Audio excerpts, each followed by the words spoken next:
Bonjour, CIPC et tous ceux qui nous regardent ce matin.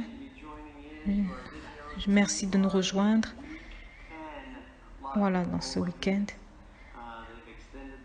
Oh, ils ont, bonté divine, ils ont étendu le confinement jusqu'au 10 juin. Donc, nous allons continuer cela ainsi pendant le mois de juin. Nous verrons ce que nous pourrons faire. Alors, les annonces. Notre 10e message, c'est pour aujourd'hui. Donc, je suis ravie que nous rejoignions aujourd'hui. Alors, vous avez bien sûr l'école du dimanche pour les enfants. Si vous n'avez pas des enfants et que vous voulez voir ce que Carole fait avec les enfants,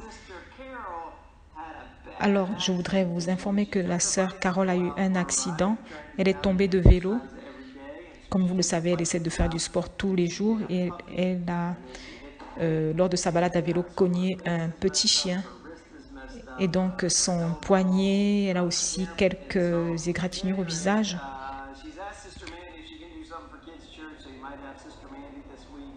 Alors, nous aurons peut-être Sister Mandy à la place pour la vidéo du dimanche, de l'école du dimanche. Je vous invite aussi à vérifier notre... nous avons la traduction en français pour les vidéos. Et bien sûr aussi la vidéo pour l'école du dimanche. Regardez tout cela sur notre chaîne. Donc, je vous invite éventuellement, si vous n'avez pas tout vu, à regarder toutes les vidéos qui ont précédé, car c'est une série. Donc, vous les avez toutes sur notre chaîne YouTube, vous pouvez les regarder. Éventuellement, une vidéo par jour, pendant les 10 derniers jours qui nous restent pour... voilà, encore qui nous reste pour ce confinement. Alors, nous espérons... C'est supposé se terminer le 10 juin. Nous espérons donc être à l'église le 14 juin. Nous ne savons pas ce que cela signifiera. Est-ce que cela signifiera d'être moins nombreux ou notre organisation? Mais je vous invite à vérifier de temps en temps notre Facebook et à regarder aussi les mails que nous vous envoyons. Si vous n'êtes pas dans notre liste de diffusion, je vous invite à envoyer un mail à cipcassist@gmail.com. Nous avons le culte le dimanche, mais voilà les restrictions, voilà ce qui se passe. Voilà, donc c'est ce que nous enverrons par mail. L'important, c'est que nous puissions à nouveau être réunis par la grâce de Dieu. Donc, nous avons dit que c'est notre dernière semaine de distribution de nourriture.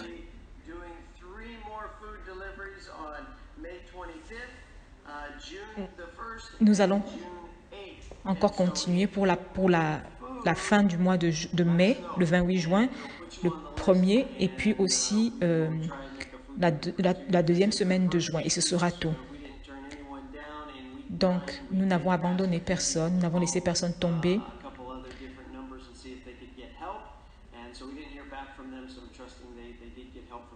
Donc, il y a quelques personnes, par contre, qui n'ont pas reçu. Nous espérons qu'elles ont pu trouver assistance auprès d'autres personnes. Nous n'arrivons pas cependant à satisfaire tout le monde et c'est un peu ça nous met un peu mal à l'aise, mais voilà, nous faisons de notre mieux. Alors voilà mon numéro, si vous avez besoin, 06 69 37 15 13 et mon email casaipc@gmail.com. Voilà. Dites-moi si vous avez besoin de quoi que ce soit. Alors, notre nouveau site web, www.casablancachurch.org. Donc, dites-moi ce que vous en pensez. Voilà, donc pour que les gens puissent nous trouver facilement, dites-moi ce que vous en pensez. On a refondu le site, donc nous avons toute notre liste de personnel, membres du personnel sur ce site web. Alors pour la louange, pour l'adoration, je vous invite à visiter bien sûr la page de R1, donc R1, qui a une playlist plutôt intéressante. Vous pouvez la télécharger sur votre téléphone et l'écouter quand vous le souhaitez. vous pouvez aussi aller sur le site web, pas seulement l'avoir comme application sur votre téléphone, mais aussi la consulter sur ordinateur et écouter de temps en temps. Moi, je l'écoute dans mon bureau quand je travaille. Et je voudrais aussi mettre l'accent sur certains groupes et non pas sur des chansons en particulier. Par exemple, le groupe Bethel Music, qui a sa page YouTube, sa chaîne YouTube. Donc Bethel Music. Vous avez donc un lien pour l'écouter, pour écouter leurs différentes chansons de louange. Alors pour les offrandes, merci. Nous avons parlé justement de la joie de l'intendance, de la gestion. Et que nous avons dit que lorsque vous recevez plus, vous deviez vouloir donner plus. Que la dîme n'est en l'occurrence que le début. En tant que chrétiens, si nous recevons plus, nous devons donner plus. Donc je voudrais vous lire une écriture en ce jour dans 2 Corinthiens 9, 10 à 11, qui nous dit « Celui qui fournit de la semence au semeur et du pain pour sa nourriture vous fournira et vous multipliera la semence et il augmentera les fruits de votre justice. » Alors, il utilise un terme ici à propos d'agriculture, la semence dans la terre. Mais ici, nous parlons aussi bien sûr d'argent. Nos finances. Voilà. Donc, le Seigneur nous donnera encore plus parce que et multipliera notre semence, notre argent. Alors, je ne voudrais pas aller dans la mauvaise direction, qu'on a dans la mauvaise direction concernant cette parole, ce verset. Mais le Seigneur dit exactement que si nous donnons plus, nous recevrons plus. Il s'agit de semer, voilà, de semer plus. Et la récolte ici concerne tout simplement les fruits de notre justice, c'est tout simplement le résultat de d'avoir semé. Et parce que Jésus nous a rendus complètement justifiés en lui, nous aurons aussi droit à une plus grande récolte. Voilà. Et donc nous continuons. Vous serez de la sorte enrichis à tous égards pour toute espère de libéralité qui par notre moyen feront offrir à Dieu des actions de grâce. Donc il pourra nous augmenter, il pourra nous faire nous enrichir de manière à ce que nous puissions offrir des actions de grâce au Seigneur. Lui offrir des actions de grâce.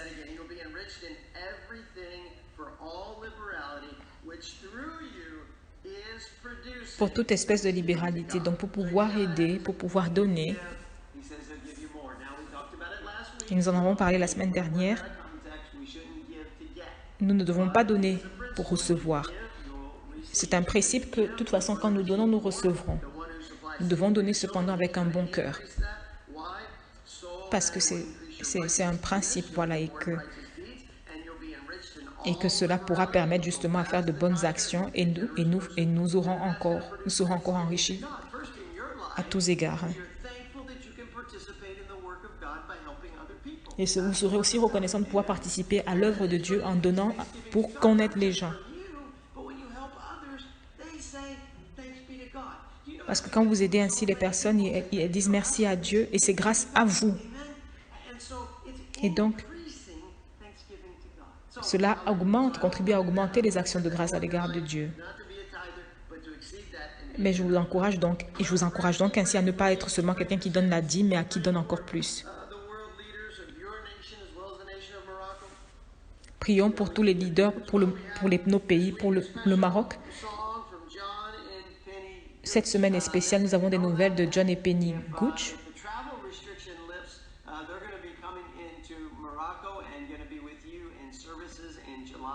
Donc, ils viendront bien sûr en juillet, août pour vous servir.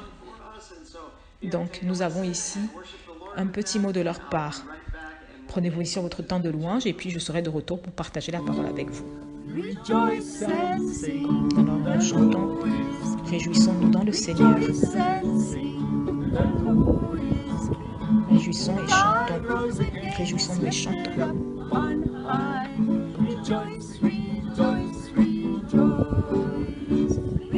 Rejoice and sing, the Lord is King. Rejoice and sing, the Lord is King. He mightily crushed the old serpent's head.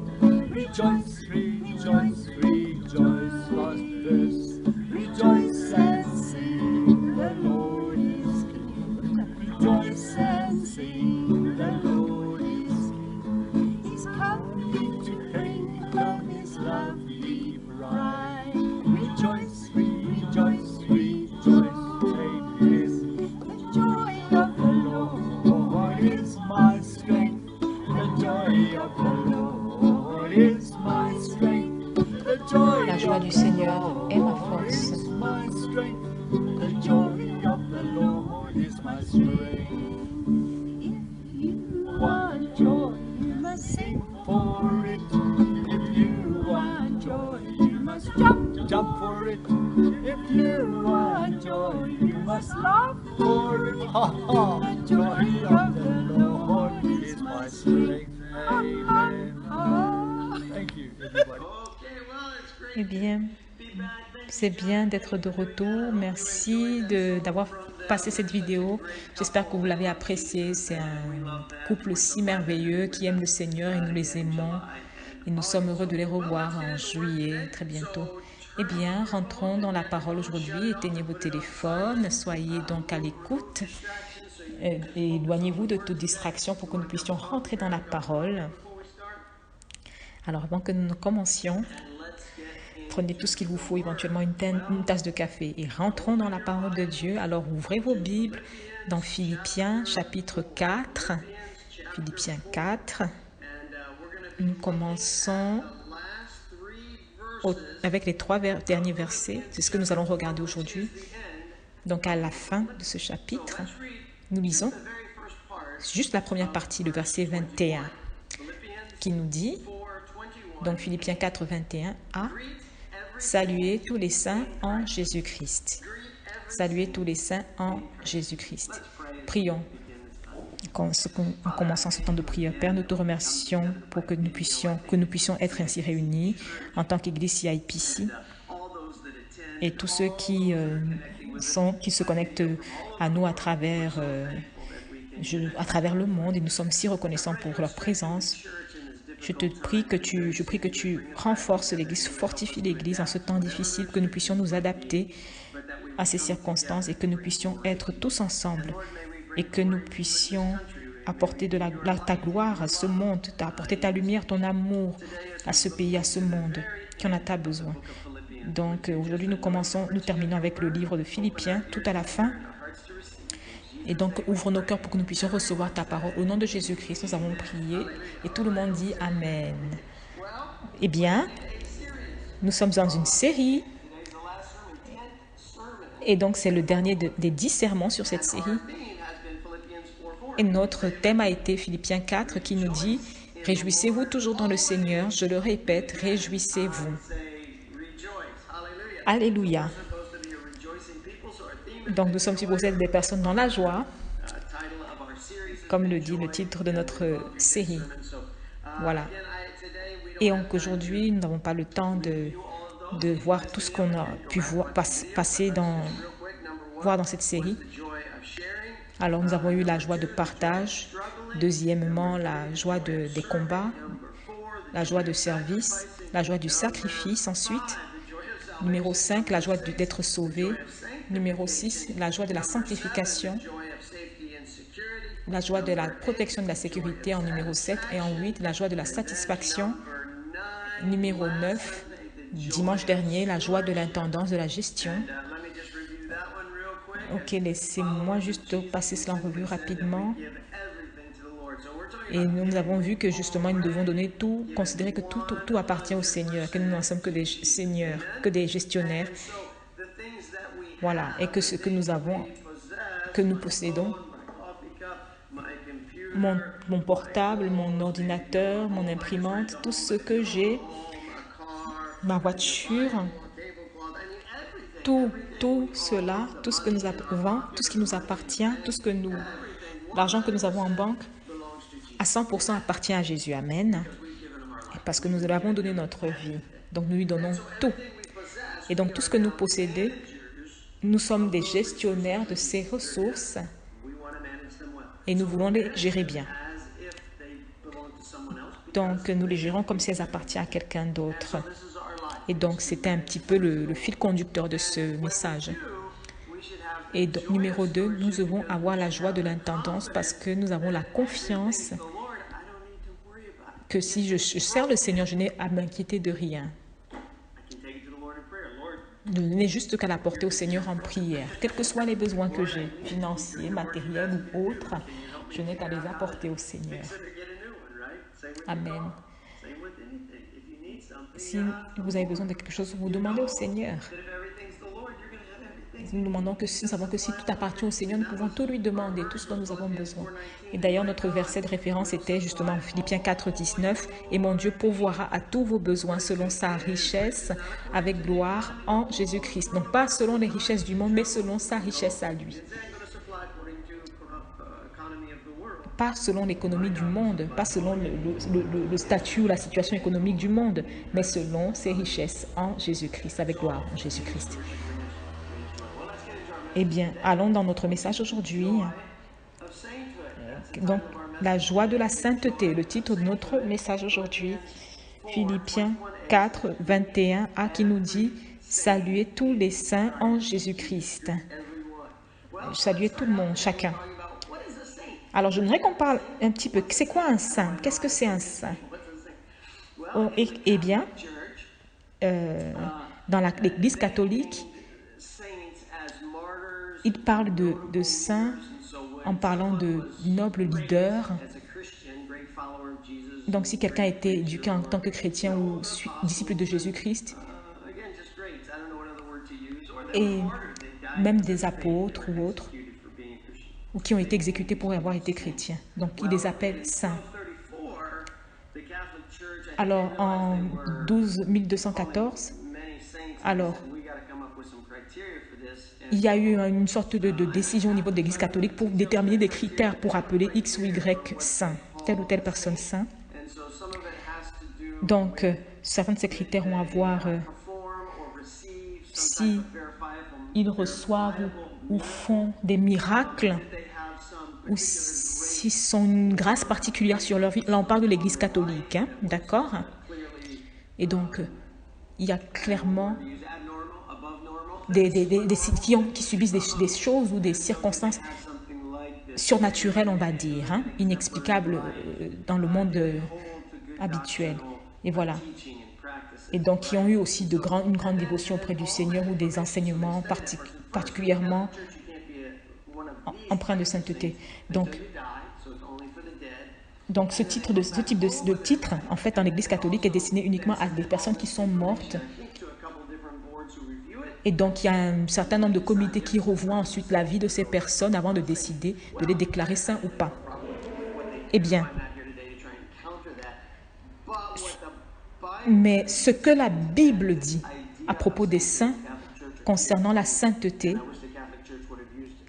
et j'aurais souhaité que l'Église catholique utilise justement un mot différent, mais je ne sais pas, mais quand ils disent,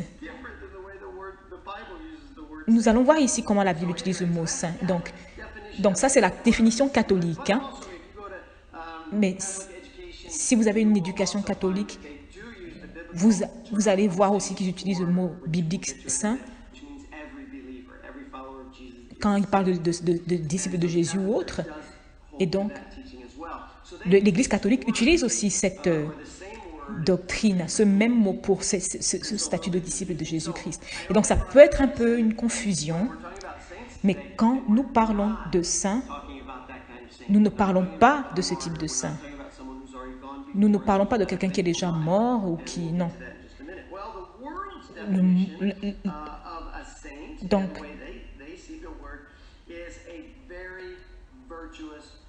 Donc, la définition de saint, en fait, qu'ils ont, c'est d'une personne très vertueuse. Quelqu'un qui a eu une vie une vie sans péché.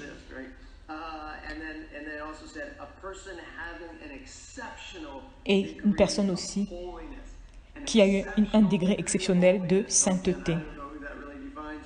Je ne sais pas ce que définit cela, mais voilà. Quelqu'un qui a vécu une vie pratiquement sans péché, qui a des signes exceptionnels dans sa vie, une foi exceptionnelle, voilà. Alors, maintenant, j'aimerais qu'on aille à l'origine du mot saint, donc qui vient du mot grec hagios, qui veut dire most holy one, donc qui veut dire le plus saint.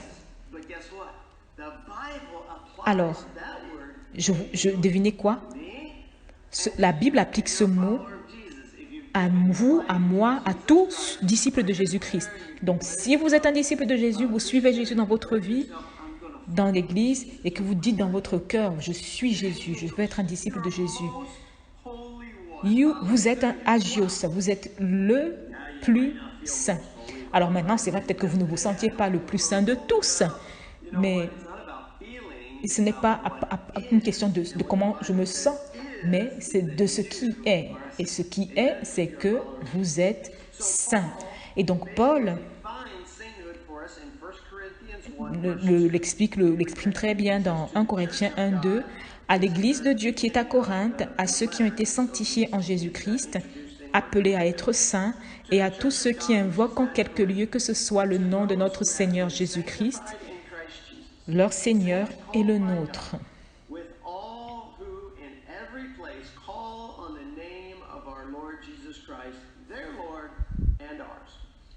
Et donc, il commence ce livre, et c'est ce dont je voudrais parler. Il utilise le mot saint. Mais quand vous regardez ce verset, il ne parle pas des groupes différents. Il ne parle pas à certains groupes dans l'Église. Non. Il parle à l'Église, à tous ceux qui ont été sanctifiés en Jésus-Christ, appelés à être saints, et tous ceux qui invoquent en quelque lieu que ce soit le nom de notre Seigneur Jésus-Christ. Donc, c'est un seul groupe, en fait. Donc, si nous extrayons le mot « saint » de ce passage, et nous regardons le reste du verset, et nous nous rendons compte que c'est la définition du mot « saint ». Et donc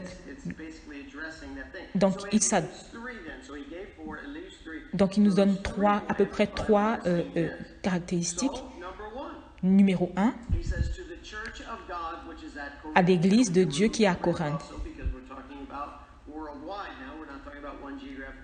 Donc, nous ne parlons pas d'une géographique désormais, nous parlons de l'Église de Dieu. Et l'Église, c'est le corps tout entier de Christ, de ceux qui croient en Jésus-Christ. Ce n'est pas être membre d'une certaine dénomination. Vous êtes un disciple de Jésus, vous êtes un membre de l'Église universelle. Et donc, c'est un peu... Voilà. Ce n'est pas l'Église dénominationnelle, mais l'Église universelle de Christ. Voilà. Et nous en parlerons plus tard, voilà, en tant que corps de Christ. Donc ça, c'est l'Église. Donc, numéro 1, l'Église.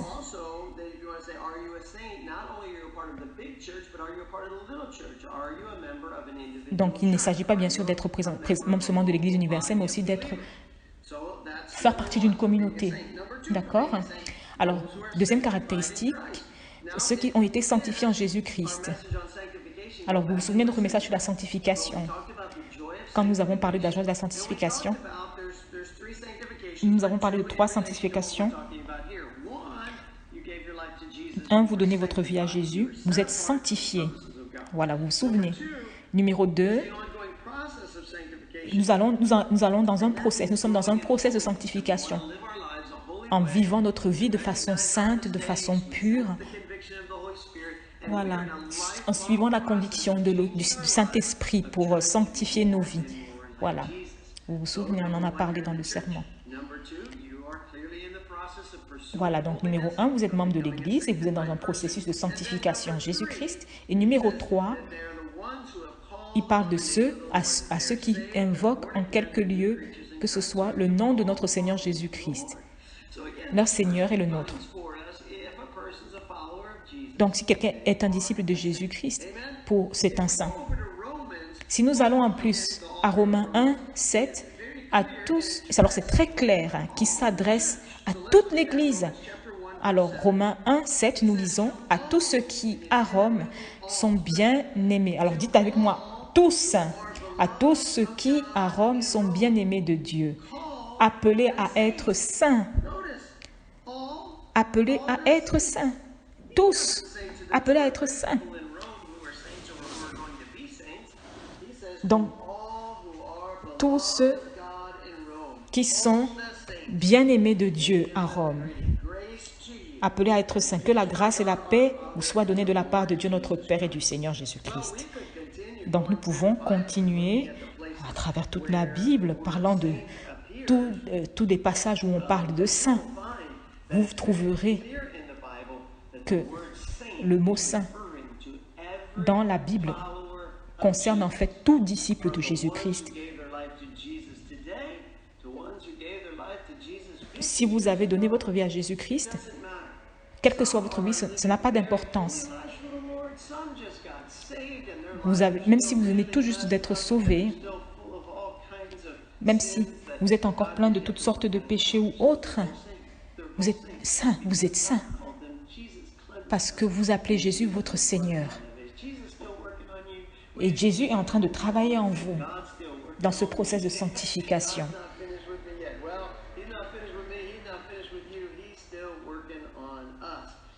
Donc, il travaille toujours en nous, hein, pour nous ramener de plus en plus à son état, hein, nous purifier de plus en plus pour être semblable à lui. Alors, nous retournons à Philippiens 4, 21a. Saluez tous les saints en Jésus-Christ. Donc, un saint est un disciple de Jésus-Christ.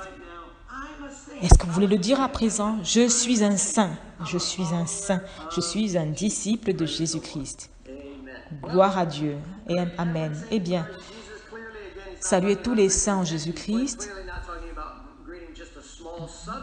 Nous ne parlons pas de saluer juste un sous-groupe de l'Église ou de gens de super chrétiens, non. On parle de toutes les personnes de l'Église de Jésus-Christ. Alors, en temps de Covid, qu'est-ce que cela veut dire? Non, non, il ne s'agit pas de se donner un baiser ou... Non, non, avec la distanciation, ce n'est pas possible. Avec Covid-19, quand nous serons à nouveau ensemble, nous pourrons trouver un moyen de nous saluer de façon... Voilà. Donc, on pourra juste se saluer dans le nom du Seigneur. Plus de salutations à la main, plus de bisous, voilà. Il faudra qu'on change un petit peu notre façon de se saluer. Tant que cette situation perdure. Hein? Ok. Alors, deuxième partie de ce verset 21b. Alors, il dit, saluez tous les saints en Jésus-Christ. Et ensuite, les frères qui sont avec moi vous saluent. Waouh! Alors, quand nous lisons la Bible comme cela, quand nous avons des chapitres où Paul dit saluez tous les saints et les frères qui sont avec moi vous saluent. Quand vous pensez à cela, pensez à ce que cela signifie. Oh! Les frères qui sont avec moi vous saluent. Où est Paul? Il est en prison. Il parle de personnes en prison qui ont donné leur vie à Jésus-Christ. Il leur donne un grand témoignage. Ces personnes ont été sauvées. Ce sont mes frères à présent. C'étaient des criminels connus. Certains ont même été exécutés. Mais ce sont des disciples de Jésus-Christ, donc des frères désormais. Waouh! Et donc, les frères qui sont avec moi vous saluent, dit Paul. Alléluia. Alléluia. Alors, allons au verset 22. Première partie, tous les saints vous saluent. Alors, encore une fois, Paul ne se réfère pas à des personnes qui sont mortes, mais il parle de ses frères qui sont avec eux. Quand il dit tous les saints vous saluent, il parle de ces personnes qui étaient des meurtriers, des criminels, Ils sont maintenant mes frères. Pas seulement mes frères, ce sont désormais des saints. Ils sont saints. Jésus a lavé tous leurs péchés. Peut-être le gouvernement ne leur a pas pardonné. Peut-être qu'ils sont sur le point d'être exécutés ou d'être persécutés. Mais Jésus leur a tout pardonné. Il a tout effacé. Que toute personne qui invoquera le nom du Seigneur sera sauvée. Ils ont été sauvés de leurs péchés et peuvent aller à l'exécution avec la confiance qu'ils sont sauvés en Christ, que leurs péchés ont été pardonnés, qu'ils rejoindront le Seigneur. Alléluia. Et donc Paul dit, mes frères vous saluent, tous les saints vous saluent. Alléluia. Et donc, écoutez, nous devons nous souvenir où nous sommes dans l'Église. Alors, allons dans 1 Corinthiens 6, 9 à 11. Retournons à 1 Corinthiens 6, 9 à 11, un super passage. Alors, prenons le verset 9. Ne savez-vous pas que les injustes n'hériteront point le royaume de Dieu? Ne vous y trompez pas, ni les impudiques, ni les idolâtres, ni les adultères, ni les efféminés, ni les infâmes, ni les voleurs, ni les cupides, ni les ivrognes, ni les outrageux, ni les ravisseurs n'hériteront le royaume de Dieu. Et c'est la partie où vous voyez. Et c'est là ce que vous étiez. Frères et sœurs, n'oublions pas que nous avons été peut-être la pire version de nous-mêmes. Nous n'avons peut-être pas eu une vie à la moralité exemplaire. Peut-être pas vous, peut-être pas, mais beaucoup viennent dans notre église, en tout cas dans l'église de Christ, viennent d'un passé quand même assez tumultueux. Nous ne sommes pas saints à cause de notre passé. Nous sommes saints à cause de ce que Jésus-Christ a accompli à la croix pour nous, pour laver nos péchés. Amen. Et donc, regardez ce verset 11. Il parle à toute l'église. Et c'est là ce que vous étiez, quelques-uns de vous. Mais vous avez été lavés. Que tout le monde dise Alléluia. Mais vous avez été sanctifiés. Gloire à Dieu. Louange à Dieu. Mais vous avez été justifiés comme si vous n'aviez jamais péché. Justified. Just as if I never sinned. Juste comme si je n'avais pas péché. Justifié au nom du Seigneur Jésus-Christ et par l'Esprit de notre Dieu. Et donc, je lis cela en vous rappelant qu'il parle à l'Église. Il pourrait être un peu choqué. Ces personnes sont des prisonniers. Quand il leur parle aux Philippiens ou en parlant de ses frères. Et maintenant, on doit parler de cette personne en tant que frère. Et donc, c'est peut-être un peu difficile à avaler, mais effectivement, ces personnes sont désormais nos frères. Ils sont sauvés en Christ. Amen.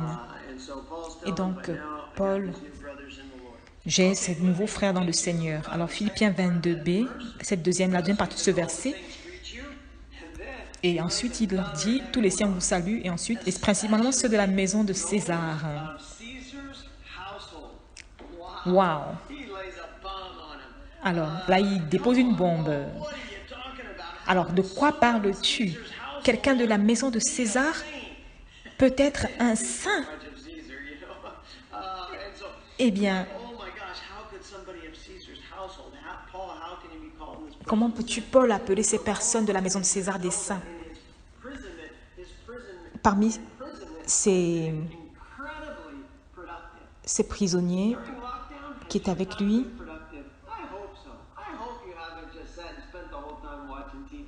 j'espère qu'en tout cas que pendant ce temps de confinement, vous n'avez pas juste resté à regarder la télé, que vous avez été productif. Parce que le temps de Paul, par exemple, en prison a été productif. Il a dit un peu plus tôt, parce que j'étais en prison, toute l'église, toute la prison, ils ont été convertis. Ils ont été sauvés en Jésus-Christ. Alors, retournons par contre à Philippiens 1, 12, 13.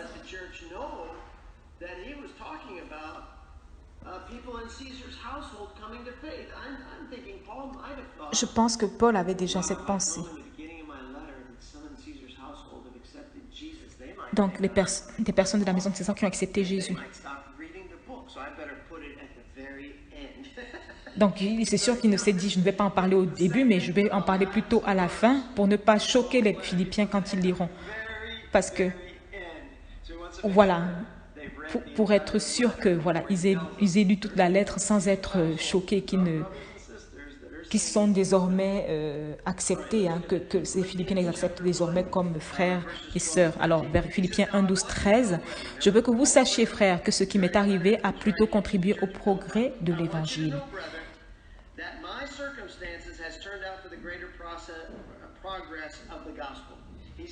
Ensuite, il dit, en effet, dans tout le prétoire et partout ailleurs, nul n'ignore que c'est pour Christ que je suis dans les liens.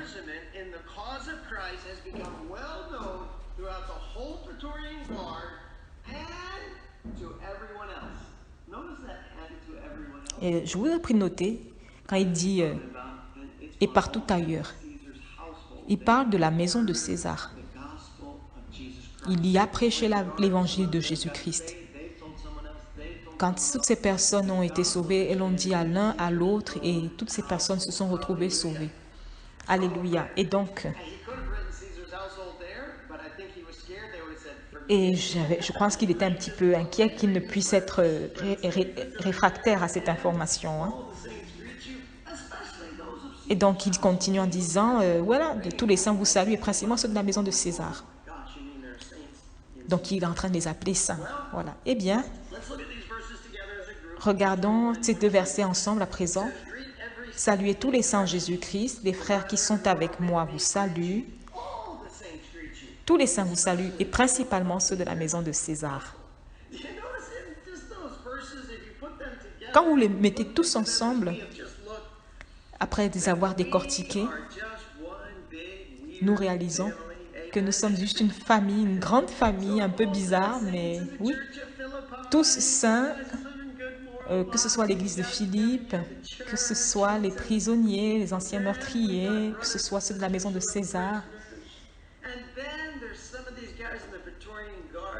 Voilà, et ainsi que ces gardes, ces membres de la garde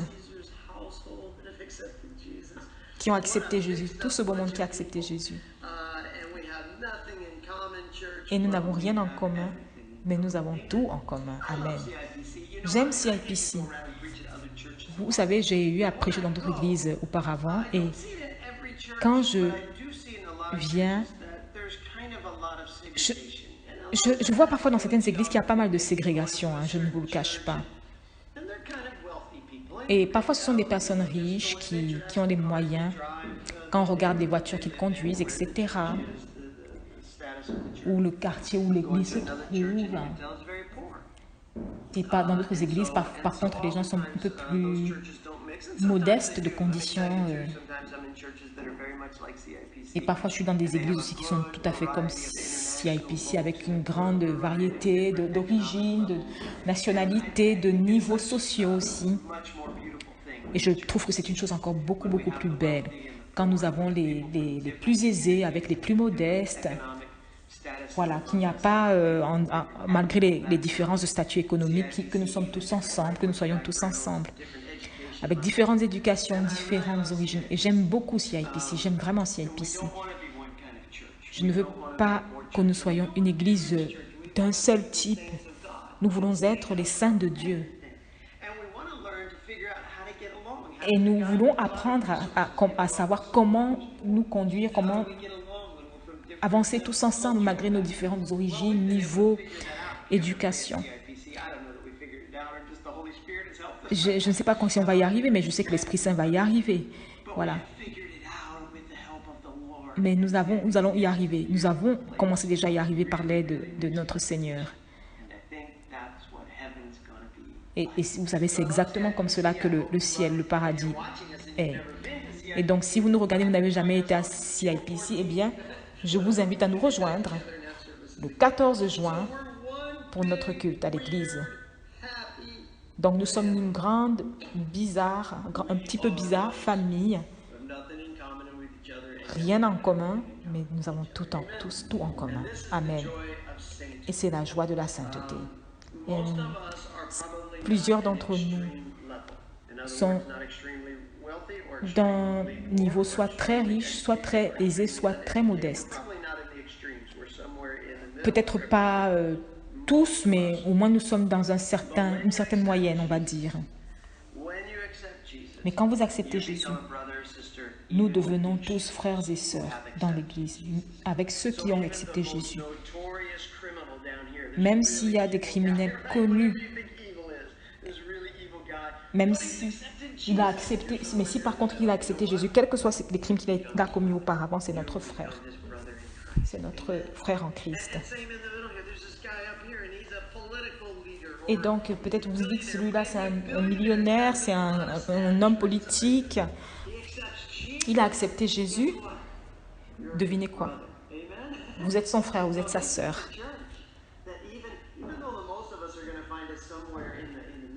Peut-être certains d'entre nous se trouvent au milieu. Quel que soit votre niveau, ayant accepté Jésus, nous sommes frères et sœurs. Eh bien, et donc, nous avons accepté Christ, nous devenons un en Christ, nous sommes saints dans le Seigneur, notre Dieu. Alors, nous sommes sur le point de terminer. Je voudrais qu'on lise encore des versets sur la famille de Dieu. Donc, allons à Romains 8. C'est probablement l'un de mes favoris. Nous ne pouvons pas absorber tout le chapitre aujourd'hui, mais nous allons nous concentrer sur les versets 14 jusqu'à 17, qui nous dit « Car tous ceux qui sont conduits par l'Esprit de Dieu sont fils de Dieu. » Donc, même pour vous aussi, les mesdames, cela veut dire que vous êtes filles, donc fils et filles de Dieu. Et vous n'avez point reçu un esprit de servitude. Voilà, donc nous sommes toujours verset 14. 15, à présent, vous n'avez point reçu un esprit de servitude. Donc, ce n'est pas un esprit qui vient pour prendre le contrôle de nous et nous forcer à faire des choses, non. Il nous guide, il nous conseille. Si vous voulez pécher, vous péchez, l'esprit, ça ne vous arrêtera pas. Il est là juste pour vous donner des conseils, vous orienter. Il nous dit, voilà la voie de sortie, voilà ce qu'il y a lieu de faire. Et même si vous venez étant étant sous l'emprise d'addiction, cet esprit vous aidera à être libéré si vous le souhaitez. Voilà, pour être encore, je continue le verset 15, pour être encore dans la crainte, donc pas un esprit de servitude pour être encore dans la crainte, mais vous avez reçu un esprit d'adoption par lequel nous crions Abba Père. Et donc c'est comme si, quand on dit Abba Père, c'est comme Papa Dieu en fait. Donc, ce n'est pas un esprit qui nous a rendus esclaves, mais un esprit l'esprit de Dieu qui nous fait nous considérer enfants de Dieu au point où nous puissions dire Papa Dieu. Donc c'est pour nous faire comprendre que Dieu est près de nous, il nous aime, il nous chérit comme un père, voilà, et que nous devons le considérer comme tel. Amen. Tout ce que nous avons à faire, quels que soient nos besoins, nos attentes, c'est de crier à Dieu notre Papa. Verset 16, l'Esprit lui-même rend témoignage à notre esprit. Comment savons-nous que nous sommes chrétiens, enfants de Dieu? Eh bien, la réponse est là. Verset 16, l'Esprit lui-même rend témoignage à notre esprit que nous sommes enfants de Dieu. L'Esprit avec grand E rend témoignage à notre esprit. Comment savez-vous que vous êtes un enfant de Dieu? Parce que vous savez. Parce que le Saint-Esprit que Dieu a mis en vous, le Saint-Esprit, vous le fait savoir que vous êtes un enfant de Dieu. Il travaille toujours en nous, progressivement. N'oubliez pas, c'est un process, mais nous sommes saints. Donc, ce n'est pas, je ne suis peut-être pas qualifié pour la canonisation catholique, mais je suis un saint. Je suis un saint. Si vous êtes un disciple de Jésus-Christ, alléluia. Et donc l'Esprit lui-même rend témoignage à notre esprit que nous sommes enfants de Dieu. Alors, nous arrêtons au verset 16 et nous allons plutôt à Jean 1, verse 12. l'évangile de Jean 1, chapitre 1, 12 à 13. Mais à tous ceux qui l'ont reçu, As many who want to call upon the name of the Lord. à ceux qui croient en son nom, Call upon the name of the Lord will be saved. tous ceux qui invoquent le nom du Seigneur seront sauvés. That has breath in their lungs, no matter their religious background, Quel que soit leur background religieux, leur passé religieux, leur nationalité, quelle que soit la langue qu'ils parlent, whosoever will call upon the name of the Lord quiconque invoquera le nom du Seigneur sera sauvé. to be a follower of Jesus. Tous ceux qui choisissent d'être disciples de Jésus-Christ et qui l'ont reçu, alors à toutes ces personnes justement, elle a donné le pouvoir de devenir enfants de Dieu, lesquels sont nés, Even to those who believe in his name, who were born, this is our second lesquels sont nés, donc verset 13, birth, but being born again, lesquels sont nés, donc nés de nouveau, non du sang, ni de la volonté de la chair, ni de la volonté de l'homme, no, mais de Dieu. of man, nor of the will of man, but of God, of God's will. When you call upon the name of the Lord, Si vous invoquez le nom du Seigneur, child of God, vous êtes un enfant de Dieu. saint of God. Vous êtes un saint de Dieu. The joy of sainthood. Nous parlons de la joie de la sainteté. Life with joy. Donc cela devrait vous remplir de joie. Je suis un enfant de Dieu. Alléluia, je suis saint.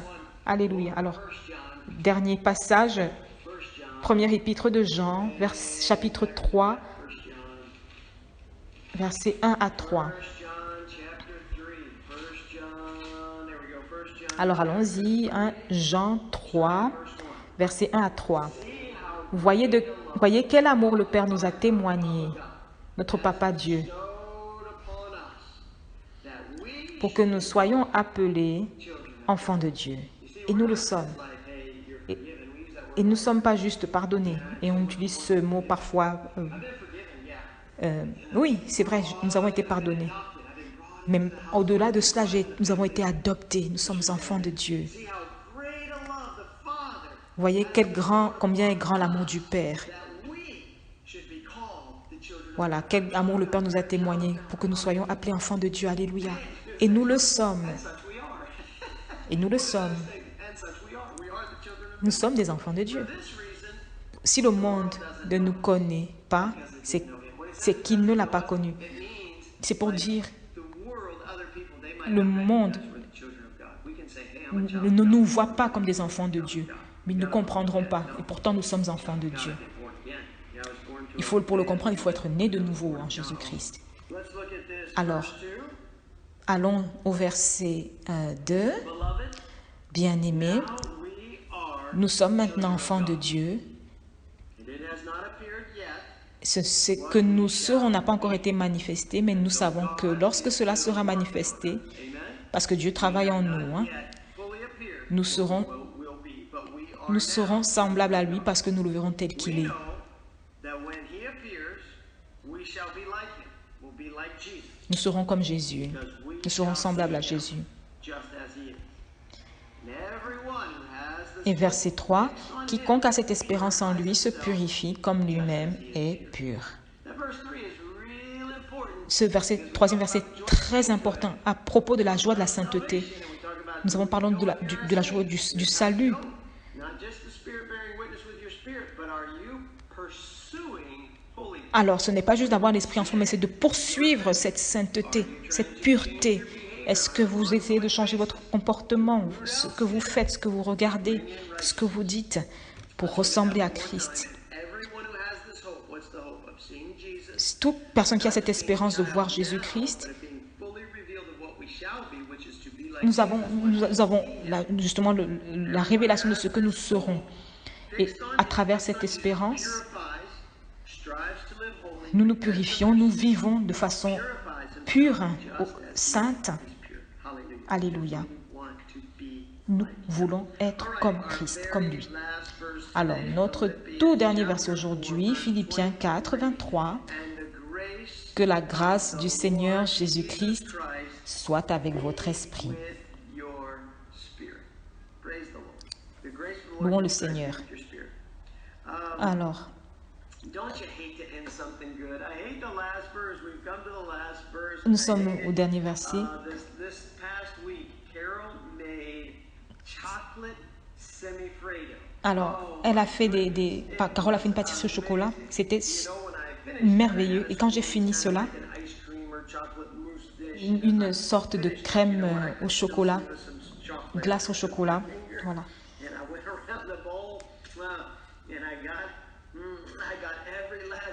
Et j'ai tout mangé, je vous assure. C'était vraiment génial. Et voilà, je dis ici que le livre de Philippiens est génial. Le dernier verset est merveilleux, génial. Que la grâce du Seigneur Jésus-Christ soit avec votre esprit. Et donc, je vous laisse avec ce verset. Il commence le livre avec la grâce du Seigneur. Il finit ce livre avec la grâce du Seigneur. Parce que la grâce est si importante. Parce que nous sommes sauvés par grâce, la grâce de Christ. C'est par la grâce de Dieu que nous vivons nos vies. Nous ne parlons même pas de sainteté, de pureté. C'est par la grâce de Dieu que nous y arrivons, pas par nos propres efforts. Nous croyons en Dieu, nous faisons confiance en Dieu, à Dieu. Que pour ne plus faire ce péché, c'est par sa grâce. Pour qu'il renouvelle nos esprits, nos mentalités. Tout cela se passe par sa grâce et non par notre pouvoir de nos propres efforts. Amen. Efforts que nous continuons de faire, bien sûr. Alors, nous terminons bien sûr le serment avec, comme tous les dimanches, avec cette bénédiction. Que la grâce du Seigneur, notre Seigneur Jésus-Christ et l'amour du Père et la communion de l'Esprit Saint soient sur nous. Alors, j'aimerais justement parler de la grâce avant justement que nous puissions l'épeler comme un acronyme en anglais grâce. Je pense que vous savez déjà ce que cela signifie. Alors, je voudrais que nous nous souvenions. Donc, c'est un acronyme que nous aimons utiliser. Donc, grâce, G pour God's, Dieu. God's riches at Christ's expenses. Donc, les richesses de Dieu au prix du sacrifice de Christ. Pour expliquer l'acronyme. Chaque lettre du mot en anglais correspond à un mot, de mot grâce, donc correspond à un mot en anglais qui signifie en fait, l'acronyme signifiant les richesses de Dieu au prix du sacrifice de Christ. Voilà. Les richesses de Dieu au prix du sacrifice de Christ. Donc, sans lui, nous ne serions pas saints aujourd'hui. C'est par sa grâce qui nous fait devenir saints, qui nous fait avoir ce statut de saint. Il nous l'a donné par sa mort sur la croix. Alléluia. Alors, en terminant aujourd'hui, en clôturant, je voudrais vous demander, comme j'ai demandé à d'autres sermons de cette série, avez-vous donné votre vie à Jésus-Christ? Êtes-vous en train de le suivre? Si vous ne le suivez pas, vouliez-vous prier avec moi aujourd'hui? Êtes-vous prêt à le faire? Je veux oublier mon éducation. Je vais oublier la poursuite du monde, des choses de ce monde. Je veux déposer ma vie. Je veux tout abandonner et pour cela et suivre pour cela Jésus. Alors, si vous voulez le faire, prier cette prière avec moi. Ce n'est pas une prière magique.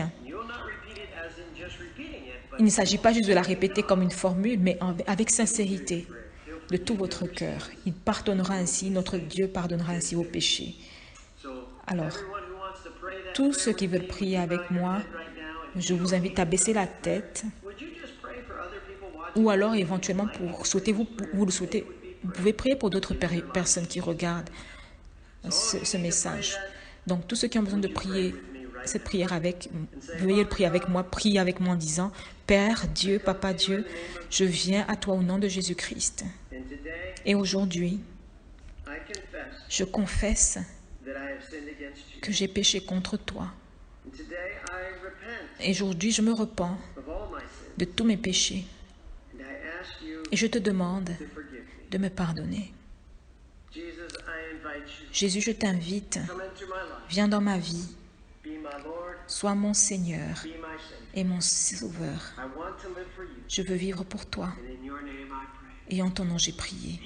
Amen, amen, If amen. you prayed that prayer, Si vous avez prié cette prière, vous êtes né de nouveau. Alléluia. you are Si vous l'avez fait, vous êtes un saint de Dieu.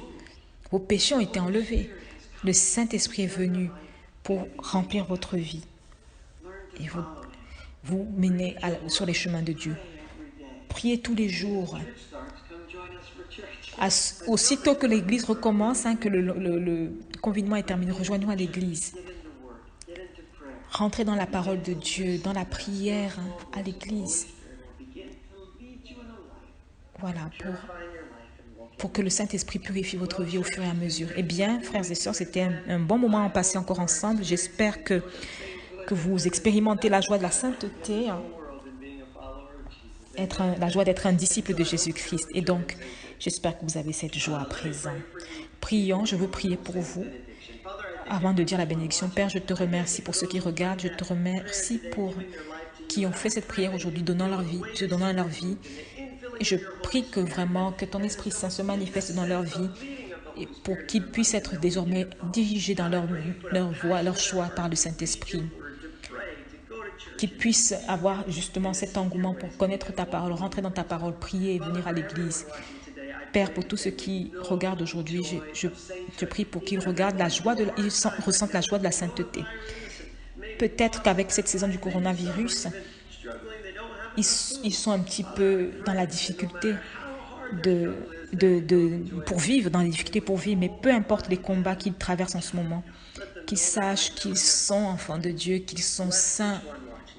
Bénis toutes les personnes qui regardent ce message. Au nom de Jésus-Christ, j'ai prié. Amen. Amen. Eh bien, nous disons la bénédiction avec moi. Dites la bénédiction avec moi. Que la grâce de notre Seigneur Jésus-Christ et l'amour du Père et la communion de l'Esprit Saint soient sur nous. Amen, amen, amen. Et que Dieu vous bénisse et ayez une bonne semaine dans le Seigneur. Soyez de retour avec nous la semaine prochaine en vidéo, avec aussi l'école du dimanche, la vidéo, toujours sur notre chaîne YouTube. Voilà, pour les enfants. Donc, encore une fois, une bonne journée, une bonne semaine dans le Seigneur. Et je vous revois semaine prochaine. Que Dieu vous bénisse. Au revoir.